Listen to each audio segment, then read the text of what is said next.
ਸਨਮਾਨਯੋਗ ਗੁਰੂ ਨਿਵਾਜੀ ਸਾਧ ਸੰਗਤ ਜੀਓ, ਆਪ ਜੀ ਬੜੇ ਪਿਆਰ ਨਾਲ ਸ਼ਰਵਨ ਕਰ ਰਹੇ ਸੀ। ਕਾਦਿਰੇ ਹਰਿ ਕਾਰ ਗੁਰੂ ਗੋਬਿੰਦ ਸਿੰਘ, ਬੇਕਸਾਂ ਰਾਹ ਯਾਰ ਗੁਰੂ ਗੋਬਿੰਦ ਸਿੰਘ।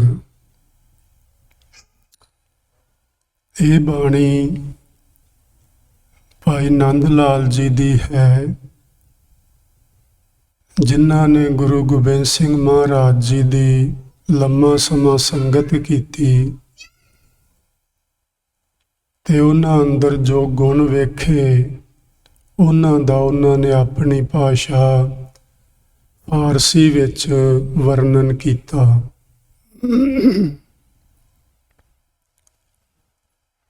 ਆਪ ਜੀ ਫਰਮਾਉਂਦੇ ਨੇ ਕਿ ਗੁਰੂ ਗੋਬਿੰਦ ਸਿੰਘ ਮਹਾਰਾਜ ਇੱਕ ਅਜਿਹੀ ਸ਼ਖਸੀਅਤ ਹਨ ਜੋ ਹਰ ਮਸਲੇ ਦਾ ਹੱਲ ਹਨ,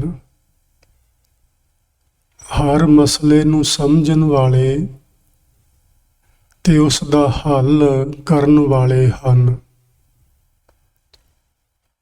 ਜਿਨ੍ਹਾਂ ਲੋਕਾਂ ਦਾ ਕੋਈ ਸਹਾਇਕ ਨਹੀਂ ਹੁੰਦਾ, ਜੋ ਅਸਹਾਏ ਹੁੰਦੇ ਹਨ,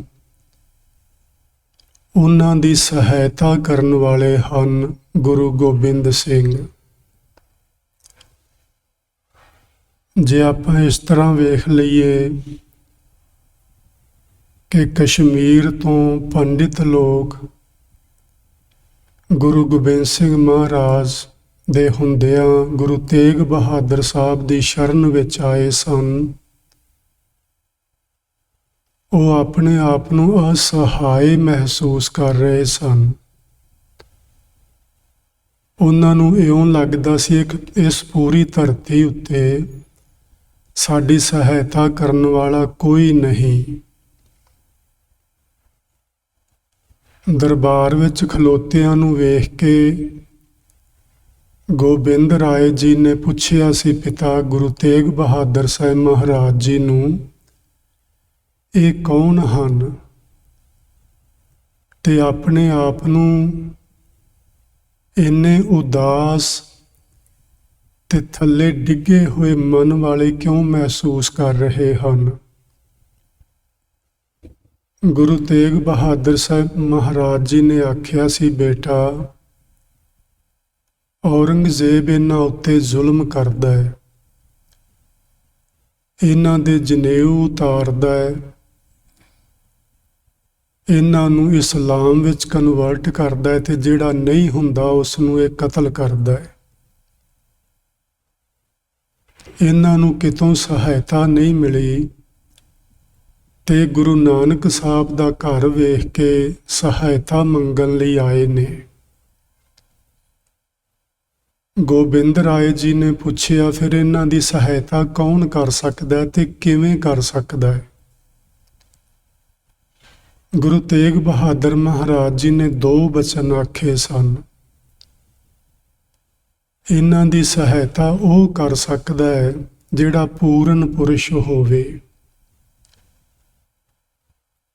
ਤੇ ਦੂਸਰਾ ਸਹਾਇਤਾ ਕਿਵੇਂ ਕਰ ਸਕਦਾ ਹੈ? ਆਪਣੀ ਕੁਰਬਾਨੀ ਦੇ ਕੇ, ਆਪਣਾ ਬਲੀਦਾਨ ਦੇ ਕੇ, ਆਪਣੀ ਸ਼ਹਾਦਤ ਦੇ ਕੇ। ਗੋਬਿੰਦ ਰਾਏ ਜੀ ਨੇ ਸਹਿਜ ਸੁਭਾਏ ਆਖਿਆ ਸੀ, ਪਿਤਾ ਜੀ, ਫਿਰ ਤੁਹਾਡੇ ਨਾਲੋਂ ਵੱਡਾ ਕਿਹੜਾ ਹੋਰ ਮਹਾਂਪੁਰਸ਼ ਹੋ ਸਕਦਾ ਹੈ? ਤੁਸੀਂ ਇਹਨਾਂ ਦੀ ਸਹਾਇਤਾ ਕਰੋ, ਭਾਵੇਂ ਸ਼ਹਾਦਤ ਦੇਣੀ ਪਵੇ। ਇਸੇ ਲਈ ਭਾਈ ਨੰਦ ਲਾਲ ਜੀ ਆਖਦੇ ਨੇ ਕਿ ਜਿਨ੍ਹਾਂ ਦਾ ਦੁਨੀਆ ਦੇ ਵਿੱਚ ਕੋਈ ਸਹਾਇਕ ਨਹੀਂ ਹੁੰਦਾ, ਉਹਨਾਂ ਦੀ ਸਹਾਇਤਾ ਕਰਨ ਵਾਲੇ ਹਨ ਗੁਰੂ ਗੋਬਿੰਦ ਸਿੰਘ ਮਹਾਰਾਜ। ਉਹਨਾਂ ਦਾ ਪਾਵਨ ਪ੍ਰਕਾਸ਼ ਯਾਨੀ ਜਨਮ ਪਟਨੇ ਦੇ ਅੰਦਰ ਸ਼੍ਰੀ ਗੁਰੂ ਤੇਗ ਬਹਾਦਰ ਸਾਹਿਬ ਮਹਾਰਾਜ ਜੀ ਦੇ ਘਰ ਮਾਤਾ ਗੁਜਰੀ ਜੀ ਦੇ ਕੁੱਖ ਤੋਂ 22 ਦਸੰਬਰ ਸਨ 1666 ਈਸਵੀ ਨੂੰ ਹੋਇਆ ਸੀ। ਉਦੋਂ ਗੁਰੂ ਤੇਗ ਬਹਾਦਰ ਸਾਹਿਬ ਮਹਾਰਾਜ ਅਸਾਮ ਵਿੱਚ ਗਏ ਹੋਏ ਸਨ। ਪਟਨੇ ਤੋਂ 2 ਸਿੱਖ ਇਹ ਖਬਰ ਲੈ ਕੇ ਗਏ ਸਨ, ਭਾਈ ਮੇਹਰ ਚੰਦ ਤੇ ਭਾਈ ਕਲਿਆਣ ਚੰਦ। ਉਹਨਾਂ ਨੇ ਅਸਾਮ ਵਿੱਚ ਜਾ ਕੇ ਗੁਰੂ ਤੇਗ ਬਹਾਦਰ ਸਾਹਿਬ ਮਹਾਰਾਜ ਜੀ ਨੂੰ ਇਹ ਖਬਰ ਸੁਣਾਈ ਕਿ ਤੁਹਾਡੇ ਗ੍ਰਹਿ ਸਾਹਿਬਜ਼ਾਦੇ ਨੇ ਜਨਮ ਲਿਆ। ਗੁਰੂ ਤੇਗ ਬਹਾਦਰ ਸਾਹਿਬ ਮਹਾਰਾਜ ਜੀ ਨੇ ਨੇਤਰ ਬੰਦ ਕਰ ਆਪਣੇ ਆਪ ਅੰਦਰ ਹੀ ਅੰਦਰ ਵਿਚਾਰ ਕਰਨ ਤੋਂ ਬਾਅਦ ਉਸ ਬਾਲਕ ਦਾ ਨਾਮ ਗੋਬਿੰਦ ਰੱਖਿਆ ਸੀ। ਉਹ ਜਿਹੜੇ ਸਿੱਖ ਸੁਨੇਹਾ ਲੈ ਕੇ ਗਏ ਸਨ, ਉਹਨਾਂ ਨੂੰ ਆਖਿਆ ਸੀ ਕਿ ਤੁਸੀਂ ਵਾਪਸ ਜਾਓ ਤੇ ਬਾਲਕ ਦਾ ਨਾਮ ਗੋਬਿੰਦ ਰੱਖਣਾ। ਅਜੇ 3-4 ਮਹੀਨਿਆਂ ਦੇ ਹੀ ਸਨ ਜਦੋਂ ਭੀਖਣ ਸ਼ਾਹ ਉੱਥੇ ਪਹੁੰਚਿਆ ਸੀ। ਭੀਖਣ ਸ਼ਾਹ ਨੇ 2 ਕੁੱਜੀਆਂ ਆਖਦੇ ਨੇ ਅੱਗੇ ਕੀਤੀਆਂ ਸਨ, ਕਿਉਂਕਿ ਉਹਦੇ ਚੇਲਿਆਂ ਦਾ ਇੱਕ ਸ਼ੰਕਾ ਸੀ ਜਿਸ ਨੂੰ ਉਹ ਨਿਵਰਤ ਕਰਨਾ ਚਾਹੁੰਦਾ ਸੀ। ਭੀਖਣ ਸ਼ਾਹ ਪਟਿਆਲੇ ਦੇ ਕੋਲ ਰਹਿਣ ਵਾਲਾ ਹੈ ਤੇ ਅਵਤਾਰ ਲਿਆ ਗੁਰੂ ਜੀ ਨੇ ਪਟਨੇ ਵਿੱਚ। ਉਸ ਰਾਤ ਭੀਖਣ ਸ਼ਾਹ ਨੇ ਸਿਜਦਾ ਮੱਕੇ ਵੱਲ ਨਹੀਂ ਸਗੋਂ ਪਟਨੇ ਵੱਲ ਮੁੱਖ ਕਰਕੇ ਕੀਤਾ ਸੀ ਤੇ ਉਹਦੇ ਚੇਲਿਆਂ ਨੇ, ਉਹਦੇ ਸੇਵਕਾਂ ਨੇ ਇਤਰਾਜ਼ ਉਠਾਇਆ ਸੀ ਕਿ ਤੁਸੀਂ ਅੱਜ ਮੱਕੇ ਵੱਲ ਨਾ ਮੂੰਹ ਕਰਕੇ ਪੂਰਬ ਵੱਲ ਯਾਨੀ ਪਟਨੇ ਵੱਲ ਮੂੰਹ ਕਰਕੇ ਸਿਜਦਾ ਕੀਤਾ, ਇਹ ਤੁਸੀਂ ਮਰਿਆਦਾ ਦੀ ਉਲੰਘਣਾ ਕਿਉਂ ਕੀਤੀ? ਭੀਖਣ ਸ਼ਾਹ ਨੇ ਬਚਨ ਆਖੇ ਸਨ ਆਪਣੇ ਸੇਵਕਾਂ ਨੂੰ ਕਿ ਜਿਸ ਅੱਲਾ ਨੂੰ, ਜਿਸ ਖੁਦਾ ਨੂੰ ਅਸੀਂ ਮੱਕੇ ਵੱਲ ਸਮਝ ਕੇ ਉਸ ਨੂੰ ਸਿਜਦਾ ਕਰਦੇ ਹਾਂ, ਉਹ ਅੱਲਾ, ਉਹ ਖੁਦਾ ਅੱਜ ਪਟਨੇ ਵਿੱਚ ਆਇਆ ਹੈ। ਇਸ ਸ਼ੰਕੇ ਨੂੰ ਦੂਰ ਕਰਨ ਵਾਸਤੇ ਭੀਖਣ ਸ਼ਾਹ ਆਪਣੇ ਸੇਵਕਾਂ ਨੂੰ ਨਾਲ ਲੈ ਕੇ ਪਟਨੇ ਪਹੁੰਚਿਆ ਸੀ। ਉਦੋਂ ਅਜੇ 3-4 ਮਹੀਨਿਆਂ ਦੇ ਗੁਰੂ ਜੀ ਹੋਏ ਸਨ। ਸ਼ੰਕਾ ਇਹ ਸੀ ਕਿ ਇਹ ਹਿੰਦੂਆਂ ਦਾ ਜਾਂ ਸਿੱਖਾਂ ਦਾ ਗੁਰੂ ਹੋਏਗਾ ਜਾਂ ਮੁਸਲਮਾਨਾਂ ਦਾ, ਕਿ ਜਿਹੜੀ ਕੁੱਜੀ ਤੇ ਹੱਥ ਰੱਖੇਗਾ ਅਸੀਂ ਸਮਝ ਲਾਂਗੇ ਉਹ ਉਸ ਕੌਮ ਦਾ ਹੋਏਗਾ। ਗੁਰੂ ਗੋਬਿੰਦ ਸਿੰਘ ਮਹਾਰਾਜ ਜੀ ਦੇ ਸਾਹਮਣੇ ਜਦੋਂ ਦੋਵੇਂ ਹੱਥ ਸਾਈਂ ਭੀਖਣ ਸ਼ਾਹ ਨੇ ਅੱਗੇ ਵਧਾਏ ਤੇ ਗੋਬਿੰਦ ਜੀ ਨੇ ਉਹਨਾਂ ਦੋਹਾਂ ਕੁੱਜੀਆਂ ਉੱਤੇ ਹੱਥ ਰੱਖ ਕੇ ਇਹ ਸਾਬਤ ਕੀਤਾ ਸੀ ਕਿ ਮੈਂ ਨਾ ਹਿੰਦੂਆਂ ਸਿੱਖਾਂ ਦਾ ਤੇ ਨਾ ਮੁਸਲਮਾਨਾਂ ਦਾ, ਮੈਂ ਸਮੁੱਚੀ ਮਾਨਵਤਾ ਦਾ ਹਾਂ। ਸੱਚਮੁੱਚ ਹੀ ਜਿਨ੍ਹਾਂ ਦਾ ਕੋਈ ਨਹੀਂ ਹੁੰਦਾ ਉਹਨਾਂ ਦਾ ਗੁਰੂ ਗੋਬਿੰਦ ਸਿੰਘ ਜੀ ਹੁੰਦਾ ਹੈ। ਸੋ ਗੁਰੂ ਗੋਬਿੰਦ ਸਿੰਘ ਮਹਾਰਾਜ ਜੀ ਦੇ ਸੰਬੰਧ ਵਿੱਚ ਅੱਜ ਆਪਾਂ 3-4 ਬਚਨ ਸਾਂਝੇ ਕਰਨੇ ਨੇ ਤੇ ਉਹਨਾਂ ਬਚਨਾਂ ਤੇ ਆਉਣ ਤੋਂ ਪਹਿਲਾਂ ਮੈਂ ਥੋੜੀ ਜੀ ਗੱਲ ਕਰਨਾ ਚਾਹੁੰਦਾ। ਤਕਰੀਬਨ 5.5 ਸਾਲ ਗੋਬਿੰਦ ਰਾਏ ਜੀ ਨੇ ਪਟਨੇ ਵਿੱਚ ਬਿਤਾਏ ਸਨ ਤੇ ਉਸ ਤੋਂ ਬਾਅਦ ਉਹ ਆਨੰਦਪੁਰ ਆ ਗਏ ਸਨ ਪਰਿਵਾਰ ਸਮੇਤ। 9 ਸਾਲਾਂ ਦੀ ਉਮਰ ਹੋਈ ਸੀ ਜਦੋਂ ਕਸ਼ਮੀਰੀ ਪੰਡਤ ਉੱਥੇ ਪਹੁੰਚੇ ਸਨ ਆਨੰਦਪੁਰ। ਆਪਣੇ ਪਿਤਾ ਜੀ ਨੂੰ ਉਹਨਾਂ ਨੇ ਦਿੱਲੀ ਵੱਲ ਸ਼ਹਾਦਤ ਵਾਸਤੇ ਤੋਰਿਆ ਸੀ ਕਿ ਇਹਨਾਂ ਮਜ਼ਲੂਮਾਂ ਦੀ ਰਾਖੀ ਕੀਤੀ ਜਾਵੇ ਤੇ ਉਦੋਂ ਹੀ ਉਹ 9 ਸਾਲ ਦੀ ਉਮਰ ਵਿੱਚ ਗੁਰੂ ਨਾਨਕ ਦੇਵ ਜੀ ਦੇ ਘਰ ਦੇ ਜ਼ਿੰਮੇਵਾਰ ਠਹਿਰਾਏ ਗਏ ਸਨ। ਭਾਵ ਉਹਨਾਂ ਨੂੰ ਗੁਰਿਆਈ ਮਿਲੀ ਸੀ 9 ਸਾਲ ਦੀ ਉਮਰ ਵਿੱਚ। 9 ਸਾਲ ਦੀ ਹੀ ਉਮਰ ਸੀ ਜਦੋਂ ਗੁਰੂ ਤੇਗ ਬਹਾਦਰ ਸਾਹਿਬ ਮਹਾਰਾਜ ਜੀ ਦੀ ਸ਼ਹਾਦਤ ਹੋਈ। ਉਹਨਾਂ ਦਾ ਸੀਸ ਆਨੰਦਪੁਰ ਆਇਆ ਤੇ ਉਹਨਾਂ ਦੇ ਸਰੀਰ ਦਾ ਸੰਸਕਾਰ ਦਿੱਲੀ ਵਿੱਚ ਬੰਗਲਾ ਸਾਹਿਬ ਵਾਲੀ ਜਗ੍ਹਾ ਤੇ ਕੀਤਾ ਗਿਆ। ਗੁਰੂ ਗੋਬਿੰਦ ਸਿੰਘ ਮਹਾਰਾਜ ਜੀ ਨੇ ਪਿਤਾ ਗੁਰਦੇਵ ਦਾ ਸੀਸ ਆਪਣੇ ਹੱਥਾਂ ਵਿੱਚ ਲੈ ਕੇ ਸਮੁੱਚੀ ਕੌਮ ਨੂੰ ਇੱਕ ਸੰਦੇਸ਼ ਭੇਜਿਆ ਸੀ ਕਿ ਆਓ ਆਪਾਂ ਸਾਰੇ ਇਕੱਠੇ ਹੋਈਏ ਤੇ ਇਸ ਜ਼ੁਲਮ ਦਾ ਮੁਕਾਬਲਾ ਡਟ ਕੇ ਕਰੀਏ। ਇਹਦੇ ਅੱਗੇ ਆਪਾਂ ਹਥਿਆਰ ਨਹੀਂ ਸੁੱਟਣੇ, ਇਹਦੇ ਅੱਗੇ ਇਸ ਜ਼ੁਲਮ ਦੇ ਅੱਗੇ ਆਪਾਂ ਗੋਡੇ ਨਹੀਂ ਟੇਕਣੇ, ਸਗੋਂ ਆਪਾਂ ਇਸ ਦਾ ਮੁਕਾਬਲਾ ਕਰਨਾ ਹੈ।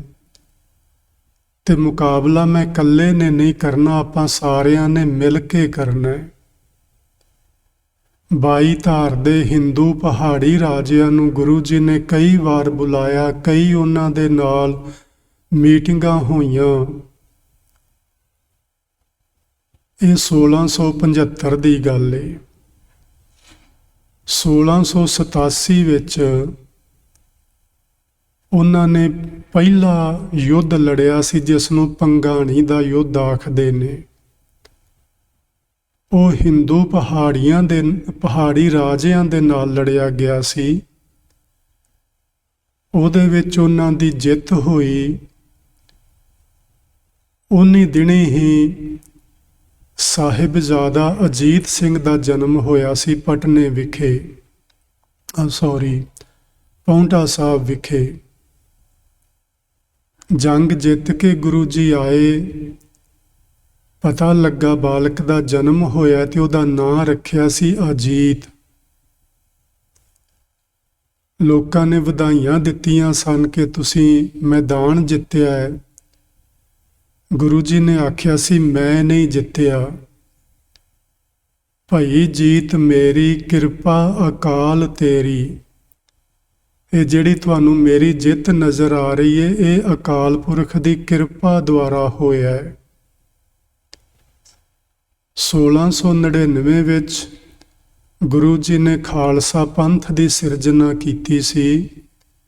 ਖੰਡੇ ਤੇ ਬਾਟੇ ਦੀ ਪਾਹੁਲ ਦੇ ਕੇ ਉਹ ਜਿਹੜੇ ਲੋਕ ਜਿਨ੍ਹਾਂ ਨੂੰ ਮੰਦਰਾਂ ਵਿੱਚ ਦਾਖਲ ਨਹੀਂ ਸੀ ਹੋਣ ਦਿੱਤਾ ਜਾਂਦਾ, ਜਿਨ੍ਹਾਂ ਨੂੰ ਸ਼ੂਦਰ ਆਖ ਕੇ ਦੁਰਕਾਰਿਆ ਜਾਂਦਾ ਸੀ, ਉਹਨਾਂ ਨੂੰ ਅਤੇ ਉੱਚ ਜਾਤੀਏ ਲੋਕਾਂ ਨੂੰ ਇਕੱਠਿਆਂ ਕਰਕੇ ਇੱਕ ਬਾਟੇ ਵਿੱਚੋਂ ਉਹਨਾਂ ਨੂੰ ਪਾਹੁਲ ਛਕਾ ਕੇ ਉਹਨਾਂ ਦਾ ਜਾਤੀ ਅਭਿਮਾਨ ਖਤਮ ਕੀਤਾ। ਯਾਨੀ ਊਚ ਤੇ ਨੀਚ ਦਾ ਭੇਦ ਤੇ ਭਰਮ ਜਿਹੜਾ ਸੀ ਉਹ ਮਿਟਾ ਦਿੱਤਾ।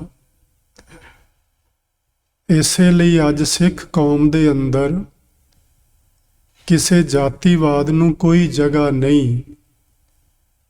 ਸਾਰੀ ਸੰਗਤ, ਕੋਈ ਸ਼ੂਦਰ ਹੋਵੇ ਕੋਈ ਬ੍ਰਾਹਮਣ ਹੋਵੇ, ਇੱਕੋ ਪੰਗਤ ਵਿੱਚ ਬੈਠ ਕੇ ਸਾਰੇ ਭੋਜਨ ਛਕਦੇ ਹਨ। ਇੱਕੋ ਦਰਬਾਰ ਵਿੱਚ ਬੈਠ ਕੇ ਸਾਰੇ ਸਤ ਸੰਗਤ ਕਰਦੇ ਹਨ। ਕੋਈ ਭੇਦਭਾਵ ਨਹੀਂ ਰੱਖਿਆ ਜਾਂਦਾ। 1604 ਦਾ ਸਮਾਂ ਆਇਆ ਜਦੋਂ ਔਰੰਗਜ਼ੇਬ ਵੱਲੋਂ ਤੇ ਹਿੰਦੂ ਪਹਾੜੀ ਰਾਜਿਆਂ ਵੱਲੋਂ ਆਨੰਦਪੁਰ ਸਾਹਿਬ ਨੂੰ ਖਾਲੀ ਕਰਵਾਉਣ ਵਾਸਤੇ ਔਰੰਗਜ਼ੇਬ ਵੱਲੋਂ ਕੁਰਾਨ ਸ਼ਰੀਫ ਦੀ ਕਸਮ ਲਈ ਗਈ ਤੇ ਹਿੰਦੂ ਪਹਾੜੀ ਰਾਜਿਆਂ ਵੱਲੋਂ ਗਊ ਦੀ ਕਸਮ ਲਈ ਗਈ ਅਤੇ ਗੀਤਾ ਦੀ ਕਸਮ ਲਈ ਗਈ ਕਿ ਤੁਸੀਂ ਸਾਡੀ ਇੱਜ਼ਤ ਨੂੰ ਬਚਾਉਣ ਵਾਸਤੇ ਆਨੰਦਪੁਰ ਦਾ ਕਿਲਾ ਛੱਡ ਜਾਓ, ਅਸੀਂ ਤੁਹਾਡੇ ਤੇ ਕੋਈ ਹਮਲਾ ਕਿਸੇ ਪ੍ਰਕਾਰ ਦਾ ਨਹੀਂ ਕਰਾਂਗੇ। 1704 ਦਸੰਬਰ ਦੇ ਵਿੱਚ ਗੁਰੂ ਜੀ ਨੇ ਆਨੰਦਪੁਰ ਸਾਹਿਬ ਦਾ ਕਿਲਾ ਛੱਡਿਆ ਸੀ। ਕਿਲਾ ਛੱਡਣ ਤੋਂ ਬਾਅਦ ਉਹਨਾਂ ਲੋਕਾਂ ਨੇ ਆਪਣੀਆਂ ਕਸਮਾਂ ਨੂੰ ਪਰੇ ਕਰਕੇ ਇਸ ਛੋਟੀ ਜਿਹੀ ਟੁਕੜੀ ਦੇ ਉੱਤੇ ਹਮਲਾ ਕਰ ਦਿੱਤਾ ਸੀ। ਭਾਰੀ ਯੁੱਧ ਹੋਇਆ ਸਰਸਾ ਦੇ ਕਿਨਾਰੇ। ਯੁੱਧ ਤੋਂ ਬਾਅਦ ਗੁਰੂ ਜੀ ਦਾ ਪਰਿਵਾਰ ਵਿਛੜਿਆ, ਪਰਿਵਾਰ ਵਿਛੋੜਾ ਹੋਇਆ। ਗੁਰੂ ਜੀ ਕੁਝ ਸਿੰਘਾਂ ਸਮੇਤ ਸਰਸਾ ਨੂੰ ਪਾਰ ਕਰਕੇ ਰੋਪੜ ਤੋਂ ਹੁੰਦੇ ਹੋਏ ਚਮਕੌਰ ਪਹੁੰਚੇ ਸਨ। ਇੱਥੋਂ ਆਪਾਂ ਅੱਜ ਦੀ ਗੱਲ ਸ਼ੁਰੂ ਕਰਨੀ ਹੈ, ਲੇਕਿਨ ਉਸ ਤੋਂ ਪਹਿਲਾਂ ਮੈਂ ਆਪ ਜੀ ਦੇ ਨਾਲ ਇੱਕ ਗਿਆਨੀ ਗੁਰਮੁਖ ਸਿੰਘ ਮੁਸਾਫਿਰ, ਉਹਨਾਂ ਨੇ ਕਵਿਤਾ ਲਿਖੀ ਤੇ ਉਹਦੀ ਕਵਿਤਾ ਦੀਆਂ ਚੰਦ ਲਾਈਨਾਂ ਮੈਂ ਤੁਹਾਡੇ ਨਾਲ ਸਾਂਝੀਆਂ ਕਰਨੀਆਂ ਨੇ। ਫਿਰ ਗੁਰੂ ਗੋਬਿੰਦ ਸਿੰਘ ਮਹਾਰਾਜ ਜੀ ਨੂੰ ਸੰਗਤ ਨੇ ਪੁੱਛਿਆ ਸੀ ਕਿ ਭਵ ਸਾਗਰ ਤੋਂ ਪਾਰ ਹੋ ਜਾਣ ਲਈ ਕੋਈ ਸੁਖਾਲਾ, ਕੋਈ ਆਸਾਨ ਜਿਹਾ ਰਸਤਾ ਦੱਸੋ, ਉਹ ਰਸਤਾ ਕੀ ਹੈ? ਗੁਰੂ ਜੀ ਨੇ ਉਹ ਕਿਹੜਾ ਸੁਖਾਲਾ ਰਸਤਾ ਦੱਸਿਆ, ਕਿਹੜਾ ਆਸਾਨ ਰਾਹ ਦੱਸਿਆ ਪ੍ਰਭੂ ਨਾਲ ਇੱਕ-ਮਿਕ ਹੋ ਜਾਣ ਦਾ, ਆਪਾਂ ਉਹਦੀ ਗੱਲ ਕਰਾਂਗੇ। ਫਿਰ ਚਮਕੌਰ ਤੇ ਸਰਹੰਦ ਦੀ ਗੱਲ ਸੰਖੇਪ ਵਿੱਚ ਕਰਾਂਗੇ। ਗਿਆਨੀ ਗੁਰਮੁਖ ਸਿੰਘ ਜੀ ਲਿਖਦੇ ਨੇ, ਮੈਂ ਤਾਂ ਸੋਚਦਾ ਸਾਂ ਬਾਜਾਂ ਵਾਲੜੇ ਲਈ, ਛੋਟੀ ਜਿਹੀ ਇਸ ਕਲਮ ਤੋਂ ਕੀ ਲਿਖਾਂ। ਕਵਿਤਾ ਲਿਖਣ ਤੋਂ ਪਹਿਲਾਂ ਇਸ ਤਰ੍ਹਾਂ ਸੋਚ ਰਹੇ ਨੇ ਕਿ ਮੇਰੀ ਕਲਮ ਬੜੀ ਛੋਟੀ ਏ, ਮੇਰੀ ਸੋਚ, ਮੇਰੀ ਸਮਝ ਬੜੀ ਛੋਟੀ ਏ, ਤੇ ਬਾਜਾਂ ਵਾਲੇ ਸਤਿਗੁਰੂ ਗੁਰੂ ਗੋਬਿੰਦ ਸਿੰਘ ਜੀ ਦੇ ਬਾਰੇ ਮੈਂ ਕੀ ਲਿਖਾਂ। ਉਹਦੇ ਕੰਮ ਵੱਡੇ, ਮੇਰੀ ਸਮਝ ਛੋਟੀ, ਕੀ ਛੋੜ ਦੇਵਾਂ ਅਤੇ ਕੀ ਲਿਖਾਂ। ਫਿਰ ਪੁੱਛਦੇ ਨੇ, ਸਵਾਲ ਕਰਦੇ ਨੇ, ਪੀਰਾਂ ਪੀਰ ਲਿਖਾਂ, ਗੁਰੂਆਂ ਗੁਰੂ ਲਿਖਾਂ, ਵਲੀਆਂ ਵਲੀ ਲਿਖਾਂ, ਦੱਸੋ ਕੀ ਲਿਖਾਂ। ਉਸ ਗੁਰੂ ਗੋਬਿੰਦ ਸਿੰਘ ਮਹਾਰਾਜ ਜੀ ਨੂੰ ਮੈਂ ਪੀਰਾਂ ਦਾ ਪੀਰ ਲਿਖਾਂ, ਗੁਰੂਆਂ ਤੋਂ ਵੱਡਾ ਮਹਾਨ ਗੁਰੂ ਲਿਖਾਂ, ਵਲੀਆਂ ਤੋਂ ਵੱਡਾ ਵਲੀ ਲਿਖਾਂ, ਤੁਸੀਂ ਦੱਸੋ ਮੈਂ ਉਸ ਨੂੰ ਕੀ ਲਿਖਾਂ। ਪੁੱਛਦੇ ਨੇ ਗਿਆਨੀ ਗੁਰਮੁਖ ਸਿੰਘ ਮੁਸਾਫਿਰ। ਅੱਗੇ ਬੜਾ ਸੋਹਣਾ ਲਿਖਦੇ ਨੇ, ਉਹ ਤਾਂ ਦੀਨ ਤੇ ਦੁਨੀ ਦਾ ਹੈ ਮਾਲਕ, ਦੀਨ ਮੈਨੇ ਧਰਮ ਤੇ ਦੁਨੀ ਮੈਨੇ ਇਹ ਸਾਰੀ ਦੁਨੀਆ। ਕਿਸੇ ਆਖਿਆ ਵੱਡਾ ਅਮੀਰ ਲਿਖ ਲਓ, ਕਿਸੇ ਨੇ ਮੈਨੂੰ ਆਖਿਆ ਵੀ ਜੇ ਤੂੰ ਲਿਖਣਾ ਹੀ ਹੈ ਗੁਰੂ ਗੋਬਿੰਦ ਸਿੰਘ ਮਹਾਰਾਜ ਜੀ ਨੂੰ, ਉਹ ਦੀਨ ਤੇ ਦੁਨੀਆ ਦਾ ਮਾਲਕ ਹੈ, ਉਸ ਨੂੰ ਵੱਡਾ ਅਮੀਰ ਲਿਖ। ਰੱਖਿਆ ਉਸਨੇ ਆਪਣੇ ਪਾਸ ਕੁਝ ਨਹੀਂ, ਇਸ ਵਾਸਤੇ ਉਹਨੂੰ ਫਕੀਰ ਲਿਖ ਲਓ। ਹੈ ਤਾਂ ਉਹ ਦੀਨ ਦੁਨੀਆ ਦਾ ਮਾਲਕ, ਅਮੀਰਾਂ ਦਾ ਅਮੀਰ, ਪਰ ਉਸਨੇ ਆਪਣਾ ਸਭ ਕੁਝ ਹੀ ਵਤਨ ਤੋਂ ਘੋਲ ਘੁਮਾਇਆ। ਪਿਤਾ ਸ਼ਹੀਦ, ਮਾਤਾ ਸ਼ਹੀਦ, 4 ਸਾਹਿਬਜ਼ਾਦੇ ਸ਼ਹੀਦ, ਹਜ਼ਾਰਾਂ ਜਾਣ ਤੋਂ ਪਿਆਰੇ ਸਿੰਘ ਸ਼ਹੀਦ, 3 ਪਿਆਰੇ ਸ਼ਹੀਦ। ਉਹਨੇ ਰੱਖਿਆ ਕੀ ਆਪਣੇ ਕੋਲ? ਜਦੋਂ ਚਮਕੌਰ ਦੀ ਗੜੀ ਚੋਂ ਨਿਕਲੇ, ਆਪਣੀ ਦਸਤਾਰ ਵੀ ਤੁਹਾਨੂੰ ਦੇ ਗਏ। ਭਾਈ ਸੰਗਤ ਸਿੰਘ ਦੇ ਸਿਰ ਤੇ ਆਪਣੀ ਦਸਤਾਰ ਉਤਾਰ ਕੇ ਸਜਾ ਦਿੱਤੀ। ਤੇ ਮੈਂ ਇਸ ਤਰ੍ਹਾਂ ਸੋਚਦਾ ਹੁੰਨਾ, ਆਪਣੇ ਪੰਜਾਬੀ ਸੱਭਿਆਚਾਰ ਵਿੱਚ ਜਦੋਂ ਕਿਸੇ ਨੂੰ ਆਪਣੀ ਪੱਗ ਦੇ ਦਈਏ ਤੇ ਉਹਦੀ ਪੱਗ ਆਪ ਲੈ ਲਈਏ, ਉਸ ਨੂੰ ਆਖੀਦਾ ਪੱਗ ਵੱਟ ਭਰਾ ਬਣ ਗਏ ਨੇ।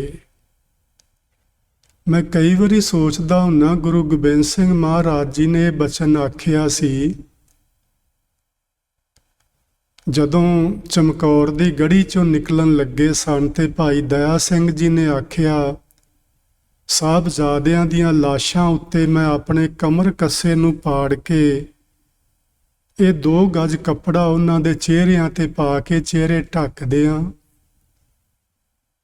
ਗੁਰੂ ਜੀ ਨੇ ਆਖਿਆ ਸੀ, ਭਾਈ ਦਇਆ ਸਿੰਘ, ਇਹ 2 ਪੁੱਤਰ ਹੀ ਮੇਰੇ ਪੁੱਤਰ ਨਹੀਂ ਹਨ। ਇੱਥੇ ਜਿੰਨੇ ਸ਼ਹੀਦ ਹੋਏ ਨੇ ਸਾਰੇ ਹੀ ਮੇਰੇ ਸਾਹਿਬਜ਼ਾਦੇ ਨੇ। ਫਿਰ ਦਮਦਮੇ ਵਿੱਚ ਜਾ ਕੇ ਇਹ ਗੱਲ ਆਖੀ ਸੀ, ਇਨ ਪੁੱਤਰਨ ਕੇ ਸੀਸ ਪਰ ਵਾਰ ਦੀਏ ਸੁਤ ਚਾਰ, ਚਾਰ ਮੂਏ ਤੋਂ ਕਿਆ ਹੁਆ ਜੀਵਤ ਕਈ ਹਜ਼ਾਰ। ਆਪਣੇ ਪੁੱਤਰ ਕੁਰਬਾਨ ਕਰਕੇ ਸਾਨੂੰ ਗੁਰੂ ਗੋਬਿੰਦ ਸਿੰਘ ਮਹਾਰਾਜ ਨੇ ਆਪਣੇ ਪੁੱਤਰ ਬਣਾਇਆ, ਆਪਣੇ ਸਾਹਿਬਜ਼ਾਦੇ ਬਣਾਇਆ।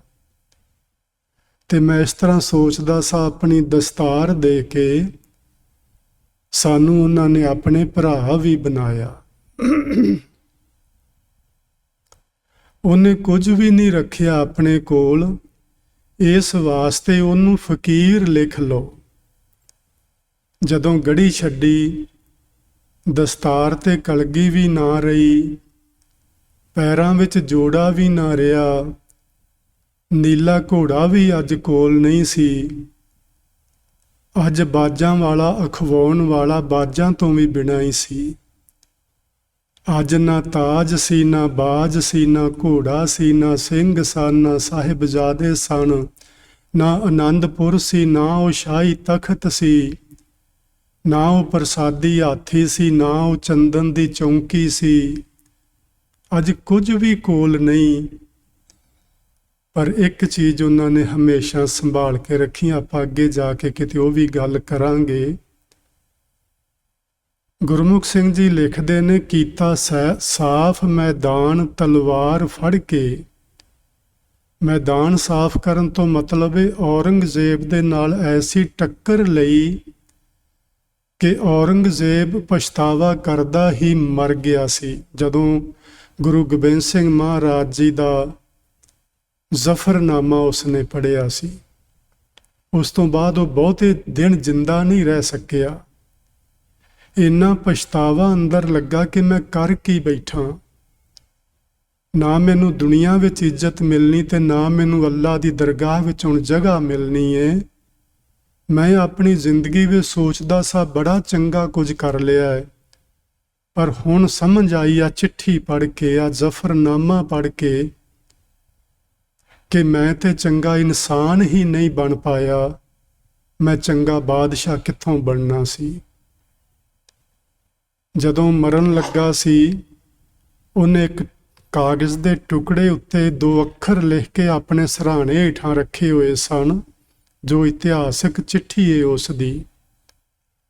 ਉਹਦੇ ਵਿੱਚ ਇਹ ਲਿਖਿਆ ਸੀ ਕਿ ਜਿੱਥੇ ਮੇਰੀ ਕਬਰ ਬਣਾਈ ਜਾਏ, ਉਹਦੇ ਲਾਗੇ ਕੋਈ ਰੁੱਖ ਨਹੀਂ ਹੋਣਾ ਚਾਹੀਦਾ, ਕਿਉਂਕਿ ਮੈਂ ਐਸਾ ਕੁਝ ਵੀ ਨਹੀਂ ਕੀਤਾ ਇਸ ਹਿੰਦੁਸਤਾਨ ਵਿੱਚ ਆ ਕੇ ਕਿ ਮੇਰੀ ਕਬਰ ਦੇ ਉੱਤੇ ਕਿਸੇ ਰੁੱਖ ਦੀ ਛਾਂ ਹੋ ਸਕੇ।